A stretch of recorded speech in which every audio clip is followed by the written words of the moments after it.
Salut à tous, Kwame Sport. J'espère que vous allez bien, peu importe l'heure et l'endroit où vous regardez cette vidéo. Avant de commencer, cliquez sur like, abonnez-vous et activez la cloche de façon à être tenu au courant quand je posterai de nouvelles vidéos.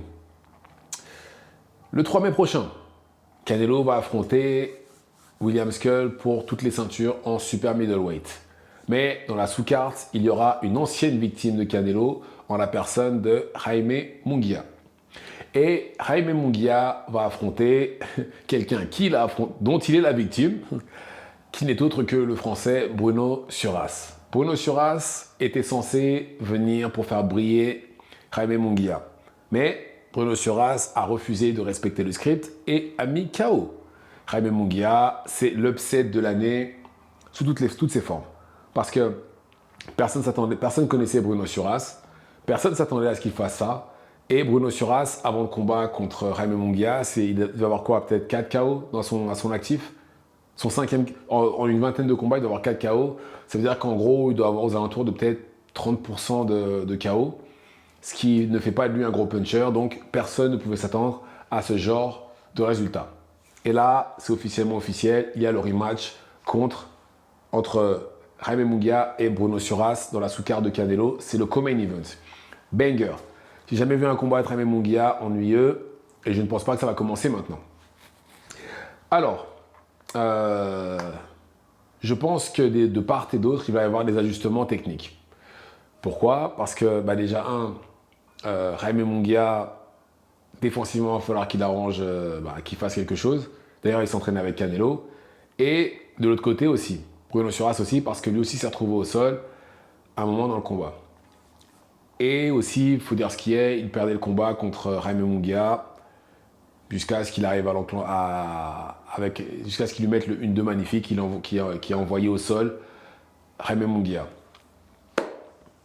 Alors, je pense que pour Jaime Munguia, soit on va avoir un Jaime Munguia qui va vouloir en finir vite et qui va mettre le turbo sur Bruno Suras de façon à pouvoir s'en débarrasser rapidement, ou soit on va avoir un Jaime Munguia tout timide et qui va hésitant et qui n'arrivera pas à déclencher.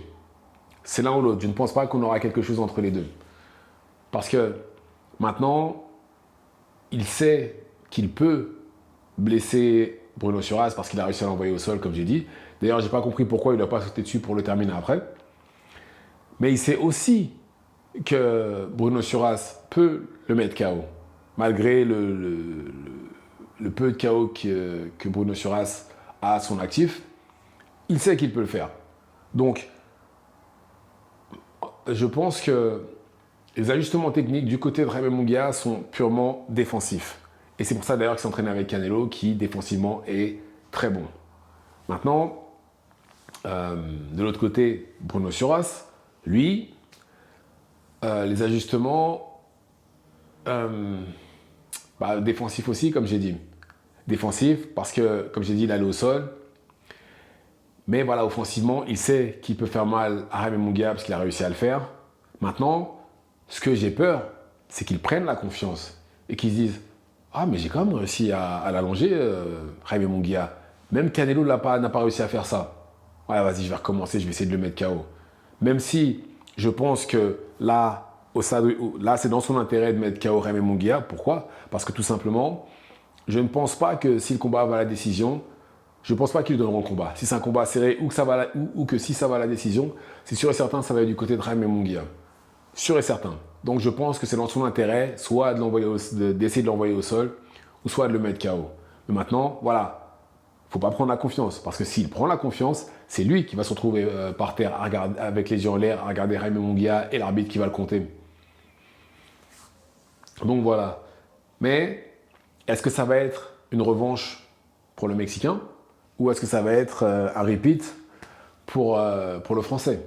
Bon, personnellement, vous me connaissez, je suis pour le repeat. Mais voilà, on va essayer d'être rationnel et d'être objectif. Et je pense qu'on va avoir un bien meilleur Jaime Munguia, mais aussi un bien meilleur Bruno Suras. Maintenant, ça va être une question de qui va faire les meilleurs ajustements entre les deux. Est-ce que Bruno Suras va être apte à pouvoir s'ajuster à Jaime Munguia? Parce que là, c'est sûr, s'il arrive à l'envoyer au sol et qu'il se relève, il va le terminer. Il ne va pas hésiter comme la dernière fois. Jaime Munguia. Maintenant, Bruno Suras, comme j'ai dit, il sait de quoi il est capable et contre Jaime Munguia. Maintenant, faut pas qu'il prenne trop la confiance, mais faut pas non plus qu'il soit trop timide. Parce que lors du premier combat, certes, offensivement, il essayait, hein. Il n'a pas eu peur ni quoi que ce soit, mais voilà. C'était encore un peu timide jusqu'à ce qu'il enclenche le 1-2, plus ou moins.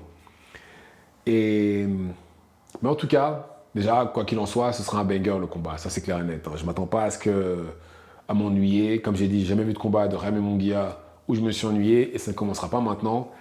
Mais de l'autre côté, ça pourrait peut-être être le cas, dans le sens où on pourrait avoir un Jaime Munguia qui pourrait être défensif ou qui pourrait faire que jabber. Ce qui pourrait rendre le combat très ennuyeux. Ou on pourrait avoir un combat qui pourrait ressembler à certains combats, bon, après, pas toujours, hein, mais ça pourrait ressembler à un combat de Devin Haney, par exemple. Certains combats où il fait que jabber, en espérant que je me trompe, mais ça pourrait ressembler à ça aussi. Ou un combat où il va accrocher à chaque fois, enfin bref, vous voyez ce que je veux dire. Mais dans tous les cas, ça va être un bon combat. Enfin, je pense, j'espère du moins. Et d'ailleurs, le vainqueur de ce combat-là, je pense qu'il pourrait se trouver en position pour peut-être pas affronter. Ah, peut-être aussi. Je pense que si Bruno Suras bat Munguia une deuxième fois et par KO, ça ne me choquerait pas qu'il soit amené à affronter Canelo à un moment ou à un autre. Ça ne me choquerait pas. Parce que voilà, il aurait battu Munguia 2 fois. Forcément, ça le ferait monter dans les classements. Il aurait son nom qui résonnerait absolument partout. Je penserais franchement que oui, qui pourrait être amené à affronter Canelo. Mais on n'en est pas là pour l'instant. Le 3 mai, il va affronter Jaime Munguia pour une seconde fois. Donc voilà. Dites-moi ce que vous en pensez. Personnellement, je pense que Suras peut le faire. Mais voilà, il ne faut juste pas qu'il prenne la confiance parce que j'ai du mal à croire que Jaime Munguia pourrait se transformer en Floyd Mayweather défensivement en l'espace de même pas 6 mois. Donc voilà. Dites-moi ce que vous en pensez dans les commentaires. Activez la cloche de façon à être tenu au courant quand je posterai de nouvelles vidéos. Messieurs, j'ai créé un Tipeee, le lien est dans la bio. Si vous pouviez m'aider, ce serait juste parfait. Je vous en remercie d'avance. Et c'est tout pour moi. Ciao, ciao.